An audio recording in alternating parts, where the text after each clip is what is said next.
For more, let's bring in President of Judicial Watch, Tom Fitton, a man himself dedicated to justice. It's good to see you, sir.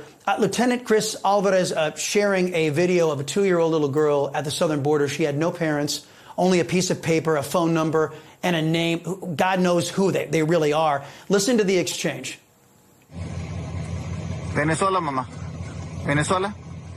¿Sí? ¿Qué tantos años tienes? ¿Dos años? ¿No vienes con tu mamá y tu papá? ¿No? ¿Venezuela? ¿Para dónde vas, mamá? ¿Dónde están? Estados Unidos. ¿Estados Unidos? Okay. Oh my gosh. The damage done to millions of Americans and hundreds of thousands of lost illegal alien children. There's got to be justice for all of us, no, Tom? Yeah, maybe we can just stop spending tax dollars trafficking children.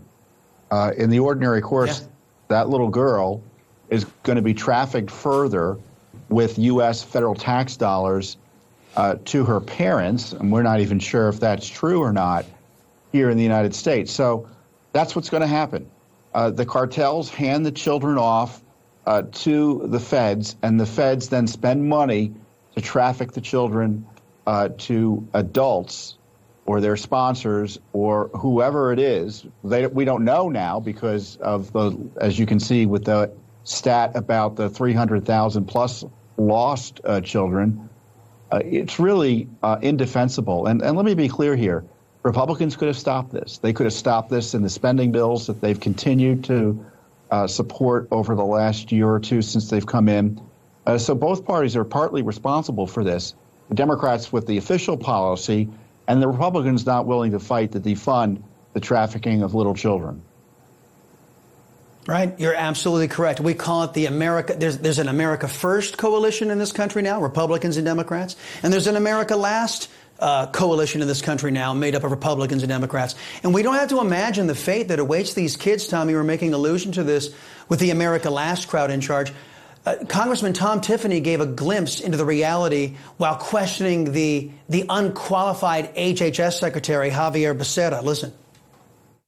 Are you familiar that in that report, it revealed that children were pimped out by their aunt, which it turns out the aunt wasn't even related to the child, the so-called aunt. Are you familiar with that story that was in there? That one I don't remember. And do you remember the teenage girl that was in a house with unknown men with no private bedroom for her? Are you familiar with the sponsors that utilize a strip club in Jacksonville as an address for where this child, where a child should be settled? Congressman, as I said, I don't have the information on that Florida grand jury report in front of me. Nor does Javier Becerra really give a damn. Becerra, a Health and Human Services secretary with no medical training whatsoever, teamed up with Alejandro Mayorkas, a man who just oversaw the largest illegal immigration operation that our government has ever sponsored. Quite the poster children, Tom, for the dangerous of functional incompetence in the American government, aren't they? Yeah, only in the Biden administration do you need multiple agencies to lose children, right? You have them picked up by Department of Homeland Security. They're handed off to the Homeland HHS, Health and Human Services, and then you have these NGOs also getting money from the feds to participate in this child trafficking operation. And it's bad enough what happens when they're here. What do you think happens when they're being trafficked? When they're coming up with the cartels? They're abused in that process as well.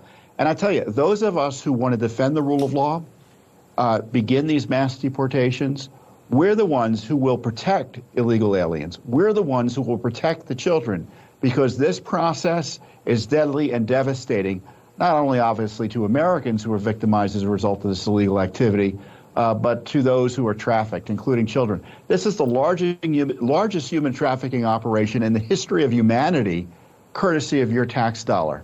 It can't stop soon enough.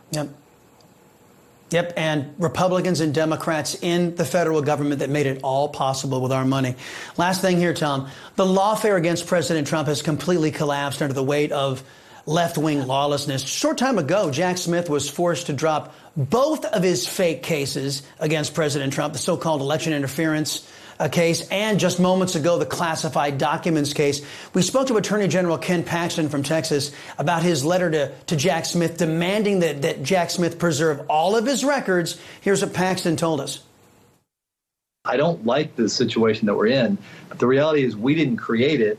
We do have to stop it. And that means accountability, and that means that after there's accountability, you have to make sure that people are punished for what they do. Yeah, don't these people who may have violated our laws and our Constitution, don't they need to pay a heavy price, Tom, for what they've done as a warning to other left-wingers out there who think the laws don't apply to them anymore? Yeah, I want justice. I want justice, and dropping the charges is obviously necessary. It's not sufficient. It shows that the political nature, it confirms the political nature of what they were doing against Trump.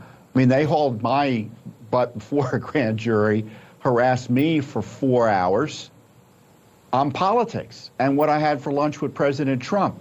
These folks need to be held accountable.